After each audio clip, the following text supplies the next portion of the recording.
Greetings, I'm Bulgarian Troglodyte. So today I'm gonna do this follow-up video to my top 50 favorite films of all time video. So in this video I'm gonna mention some honorable mentions. So basically films that were in the conversation for making that top 50 and also films that might be in the conversation in the future after rewatches. But here we have my entire favorite films list on Letterboxd that has I think 368 films. Currently, I just added one film here after a rewatch, but we'll get to it soon. But these are in alphabetical order, and I'm not gonna go through all of these films this time, but I'll just mention some that I thought that might make the top 50. And those are films that are again just outside the top 50, so top 60, top 70. Yeah. But anyway, and also I might mention a couple of films that used to be in the top 50, but aren't anymore. Well, for example, the first two films here, 12 Angry Men and 2001 A Space Odyssey, definitely used to be in my top 50, even top 20, I think. But these days, I don't love those films quite as much as I used to back in the day, but of course they still are masterpieces and absolute classics, and again, they are still on my favorites list, but I don't just love them quite as much as I used to. Yeah. But anyway, then I think Ali Fear is the Soul is one that has often been on my top 50. And I was debating this time too that whether I should have it on my top 50. I of course had two other Fassbinders and this is probably my third favorite Fassbinder, so this was just outside the top 50. This probably would have been like top 55 or something like that, but yeah. And I could still definitely make an argument that it should have been on my top 50, but it's so hard to rank those films. Yeah, it's like choosing your favorite children basically. So yeah, but a big shout out to that film. Yeah, then Amadeus was another film that I thought putting it in the top 50. It has been in the top 50 before. Maybe it still should be. I mean, it's really hard to say, but I think it's just barely outside the top 50. Yeah. And by the way, I'm talking about the longer cut here because I like the longer cut. Yeah. Well, American Psycho used to be the top 50 like a long time ago, but not very recently. So, yeah.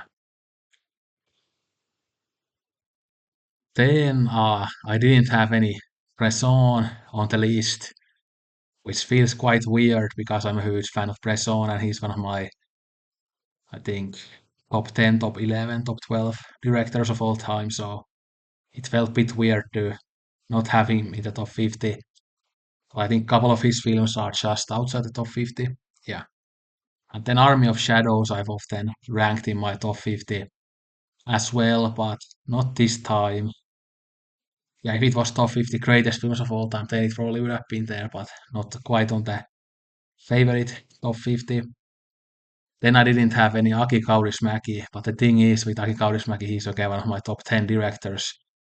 But he hasn't made those kind of Mount Rushmore level of films, I think. He has made many great films, but they don't really, they aren't quite again on the Mount Rushmore greatest of all time level. So yeah, but many of his films are on my again this complete favorite films of all time list. Then Being There was just outside top 50. I've sometimes have this on my top 50, and again maybe I should have put it in my top 50, but I didn't. So, but it's just again outside the list. Yeah. Then no, well, this I mentioned already on that video that Charisma was definitely in the conversation. And I feel like maybe when I watch this for the next time, so for the third time, maybe then it would make the top 50, but this was definitely one of the closest ones, so probably top 55.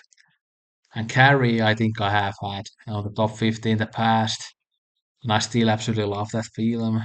Makes me very emotional, so this was also one that I had in my head that maybe I will be putting that in my top 50, but I didn't, so yeah.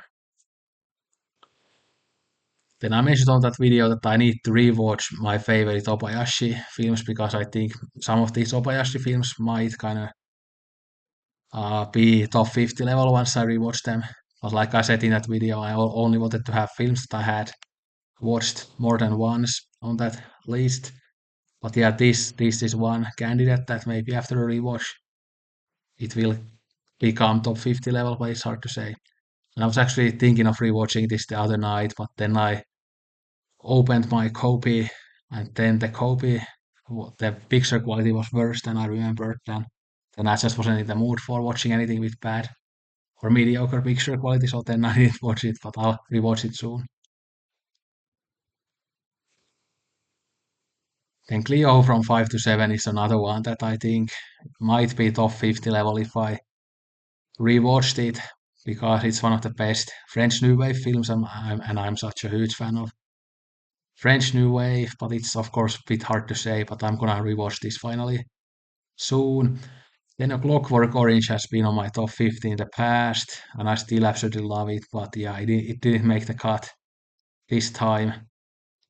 And of course, come and see if it was the top 50 greatest, it definitely would be there, but not in the top 50 favorites quite, so yeah. So then this row has actually a couple of films that have in the past been on my top 50. So we have Peter Greenaway's The Cook, the Thief, His Wife and Her Lover.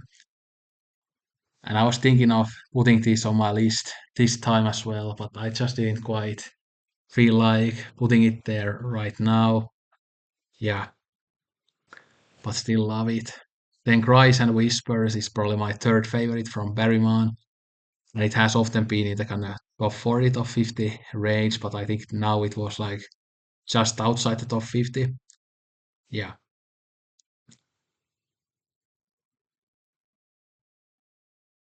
Then, yeah, lots of great films here because, of course, these are my favorites. So, well, I think Drive My Car is also one that when I rewatch it, I think it might even be top 50 level because I just absolutely love this film. Yeah, and it's currently my favorite film since like Twin Peaks The Return. Now we actually get to Twin Peaks The Return later on this video. But yeah, I feel like this might become top 50 level after a rewatch, at least top 100 level. So, and Duel used to be on like top 50, but then the last time I watched it, it went down in my estimation a little bit, but still love it. But yeah, it's not quite that level for me anymore. And then I of course said on that video that I forgot to put Aerospace Massacre, the longer cut, in the top 50, so it belonged in the top 50, probably around the top 25 range. But I just somehow forgot to include it there. And then of course I have lots of these Ozu films on my list, and I think yeah, many of them could be in the top 50. I of course had two Ozu films, but with Ozu it's really hard to say which ones to include because many of his films are very kind of similar to each other. But yeah. Then Europa 51, I think is one that when I rewatch it, it might become top 50 level because it just I relate to the film a lot.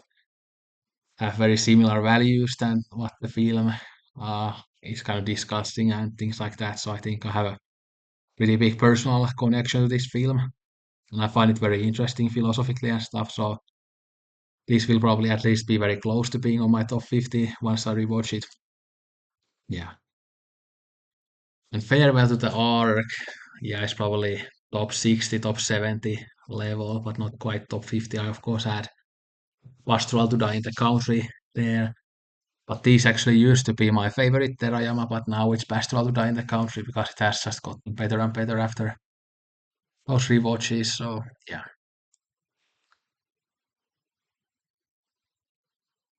And I've actually been thinking about Full Moon in Paris a lot in the past week or so, so I might have to watch it for the third time soon. But yeah, with many of these Rome films, they were in the question or they were in the conversation of being in the top 50, but then I had two there, but I could have justified having even more. And this might be one of the ones that maybe will end up being in my top 50 in the future because it has Pascal Augier and My God, I love her so much. Yeah.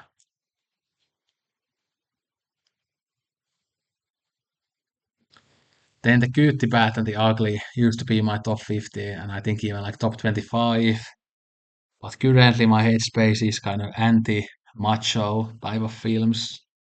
So, and kind of anti-western and anti-thriller. So, and this is of course a western, as you guys know. So yeah, I didn't have it this time, but I think maybe in the future if we'll get back in there because it's such a great movie and a perfect mainstream classic.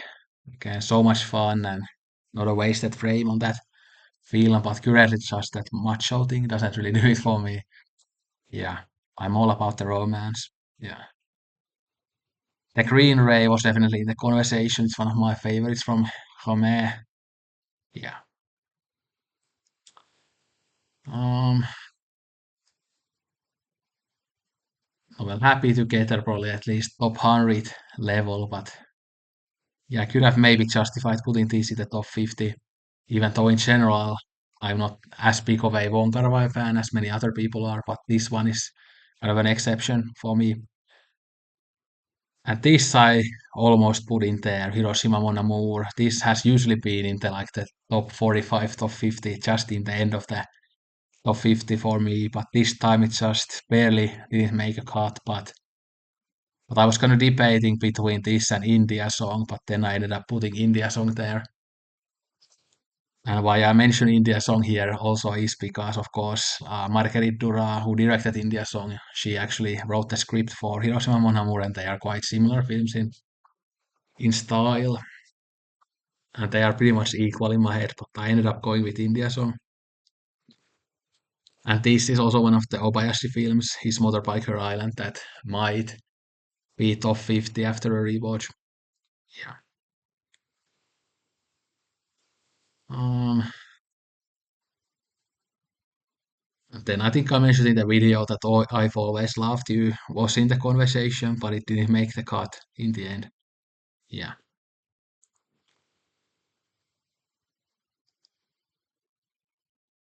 Yeah, I think La Notte used to be in the top 50, and I of course didn't have any Antonioni on the list, even though I think I have four films of his on this larger list. But I think this and L'Avventura that we have here are probably like top 100, top 150 level films, but not quite top 50. And then, of course, Late Spring was one of the Ozu ones that was in the conversation for the list because it's one of his best films. But I think I just prefer Tokyo Monogatari and An Autumn Afternoon, just tiny bit to this. Yeah.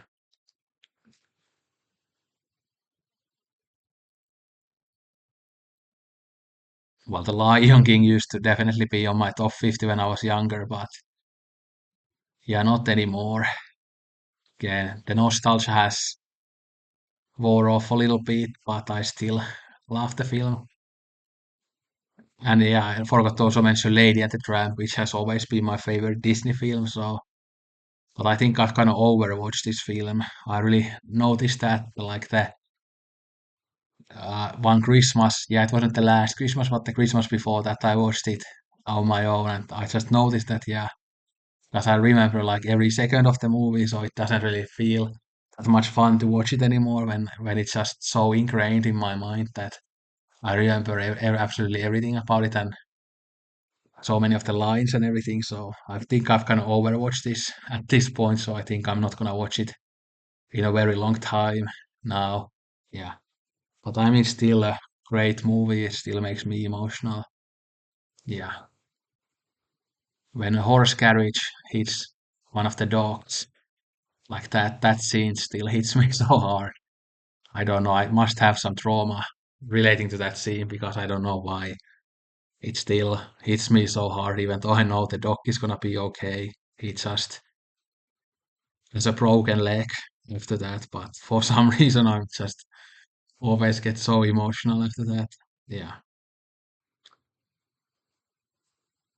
Um, yeah, Lost Highway, of course, so many of these Lynch films. I had three Lynch films on my list, but yeah, Lost Highway is definitely very close to top 50 level. I think I have even had it on my top 50 at times. I rewatched this like after David Lynch passed away on January, and I think I've now seen it 5 times.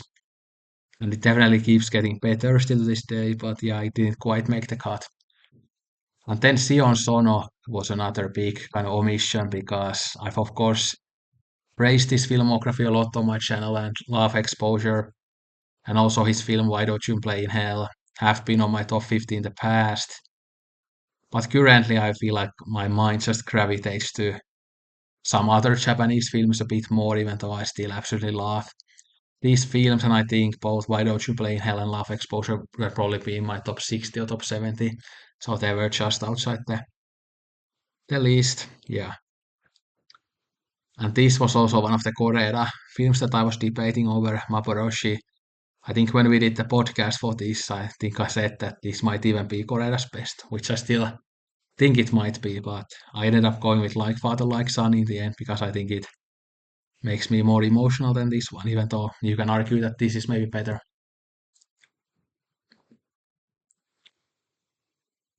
Then these Akio Shisoji films, this one Mandala and then this Transient Life, which are the first two parts of the Buddhist trilogy, this being the second part. These were definitely in the conversation, but I think these are a bit more like top 100 level than top 50, but these are among the most perplexing and among the most powerful Japanese New Wave films out there. And again, as I've said many times, Japanese New Wave is my favorite movement in cinema. So yeah, these were definitely in the conversation, but didn't make the cut in the end. Yeah. Then next page. Yeah, Miss Lonely is another one of those Obayashi films that I think after a rewatch might become top 50 level. And I've said this multiple times on my channel, but this film is available on 1080p quality in the Internet Archive website. It's a beautiful, very accessible film, so I would highly recommend it to everybody. Yeah. The Mother and the Whore has definitely been in the conversation for being top 50 level for me.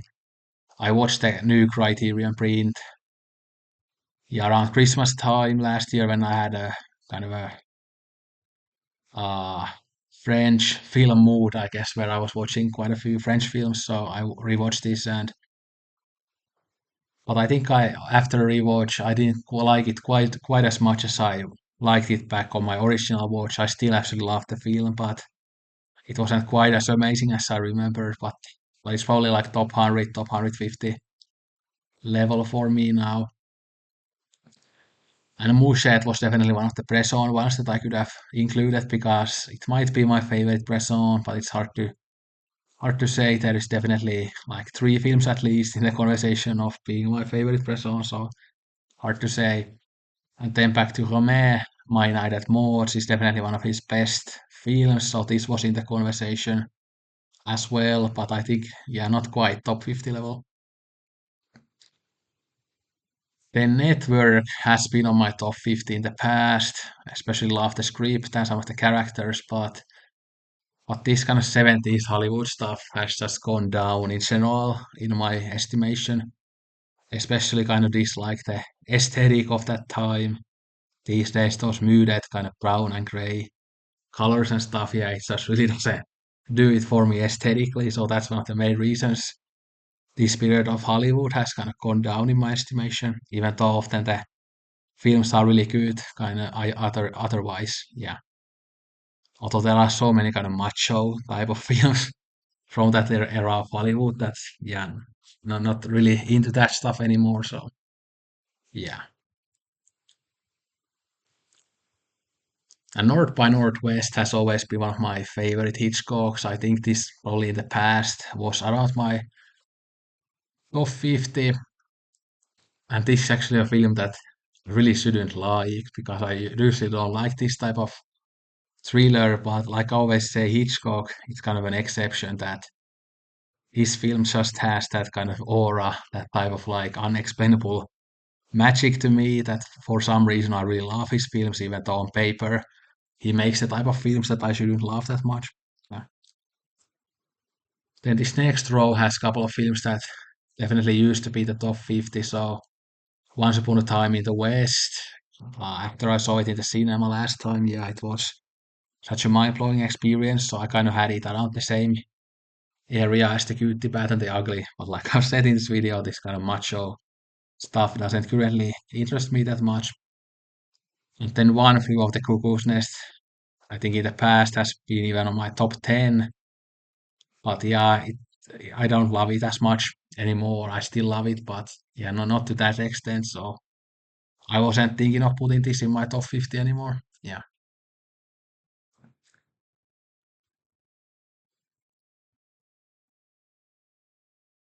Yeah. What else? Well, Pink Narcissus I could have definitely put in my top 50. I was actually thinking of putting it in there like the last few spots, but I didn't put it there in the end. But of course, I was kind of talking about these types of films that, yeah, are kind of those visual feasts, but maybe there is not that much plot there, but they are just kind of beautiful visual experiences. The same could be said about this film, Prospero's Books.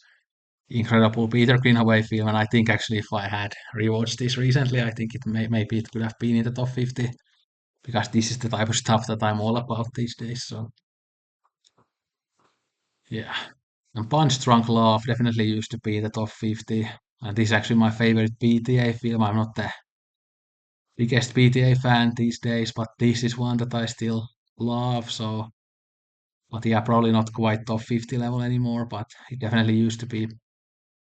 Then Gerel, I could have definitely put there because I just absolutely love Fassbinder, and this to me is one of his best, and I absolutely love this film. So this was in the conversation.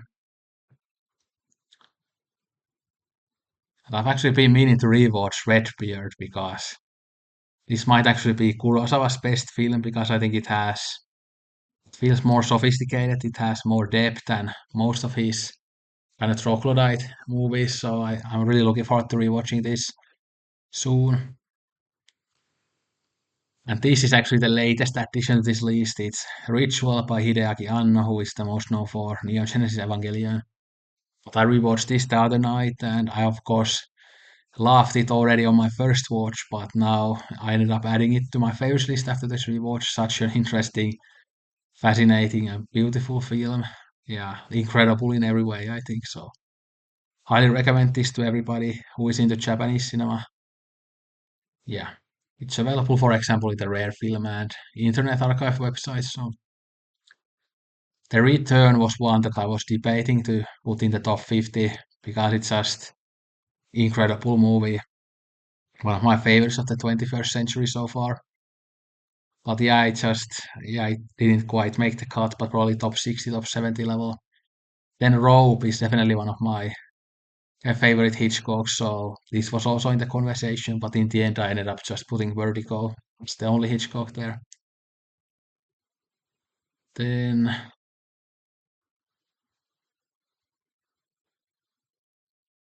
a special day was very close to making it. We did this for the podcast last year, and after that rewatch, yeah, I just fell in love with the film even more. It's such a deep film, such a beautiful film, both aesthetically, but in terms of the plot and the character relationships and stuff as well. And yeah, incredible stuff. Then last page.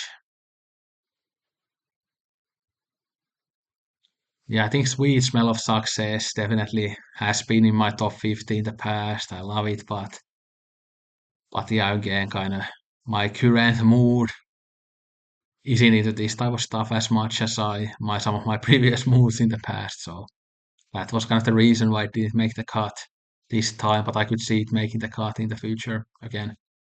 And Sunset Boulevard has been in the past in my like top 10, top 20. And yeah, maybe it still should have been on the top 50. I was thinking about it, but yeah, I think Billy Wilder kind of overall has gone down in my estimation as I've gotten older and as my taste has shifted kind of from the classic Hollywood to other things more. But still love this film, and yeah, maybe it should have been in the top 50. It's hard to say. And then all of these other like Tale of Four Seasons films definitely could be making the top 50. And the Tale of Autumn is probably my second favorite after Tale of Winter. This is probably the most kind of entertaining one out of the Four Seasons ones. Taste of Cherry I need to rewatch, but I think if I had rewatched it, it could have made the top 50. And Taxi Driver was probably in my top 50 like many years ago, but yeah, not anymore. Then yeah, there's this Transient Life, which I mentioned earlier. And then, well, there's Orson Welles' film The Trial, the adaptation of the Kafka novel, which I also love. But this has in the past been in the like top 40, top 50 range. And I was kind of debating putting it on my list because I absolutely love this film, saw it in the cinema. And the aesthetic of the film is just absolutely incredible. But also the atmosphere of the film, the subject matter, the plot, everything works really well, and it's a great adaptation of the book. So yeah, that was definitely in the conversation. Then we have Twin Peaks: The Return, which I think is top 50 level. But then I was thinking that is it a TV show or is it a movie? So that's kind of why I didn't put it there. And I of course had these to represent Twin Peaks there as well. But definitely if we talk about pure quality, just yeah, this probably would have been in the top 30, top 20, something like that, because it's such an incredible work. Yeah.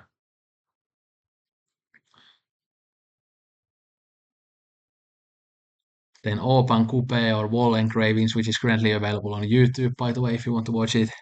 Beautiful French new wave film by Guy Gilles. But yeah, this is something that I think, as I go back to it in the future, that it definitely could become top 50 level. Then Vivre Sa Vie was in the conversation because this is usually around my top 50 level. But this time it was just outside the list, and I of course had Godard's La Chinoise on the list, but I often say that La Chinoise and Vivre Sa Vie are my two favorite Godards, so yeah. Then Walkabout has been on the top 50 in the past as well. This time it didn't quite make the cut, but yeah, still definitely like top 60, top 70 level of film.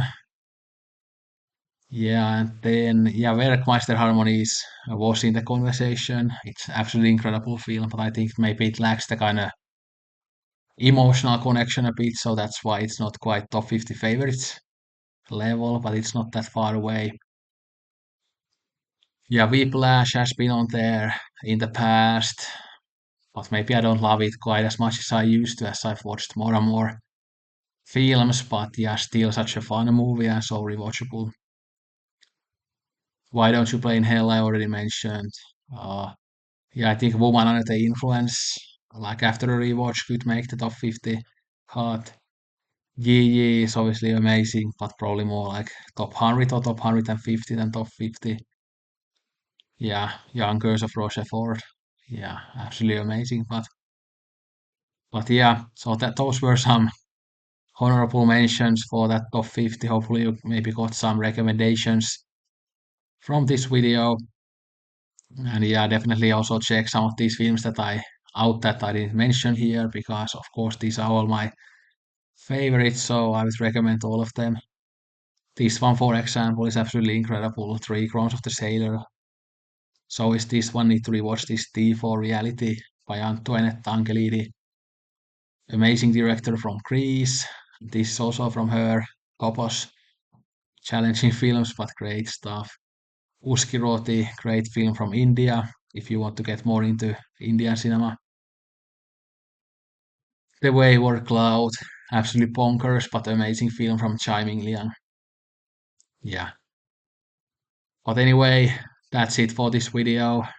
And I've actually been uh, thinking about the list for like top 20 or top 25 TV shows of all time. So I'm currently working on that. And I of course did one like less than a year ago, but this new one is different because well the list is bigger than last time because I think last time it was top 15.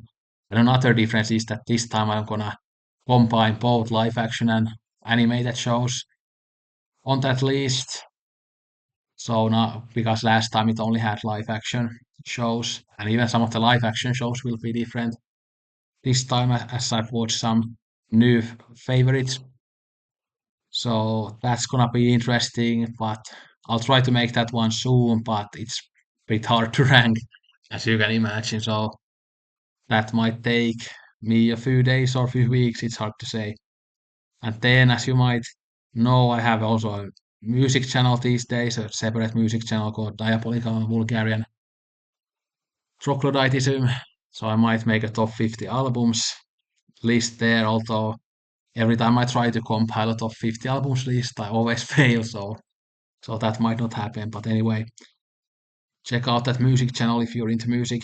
But yeah, let me know what you think of any of these films that I mentioned here, and you can let me know any of your favorites or any recommendations that you might have, and look out for more film content in the near future. But yeah, thanks for watching. Don't drink Coke at all. Sayonara and arigato gozaimashita.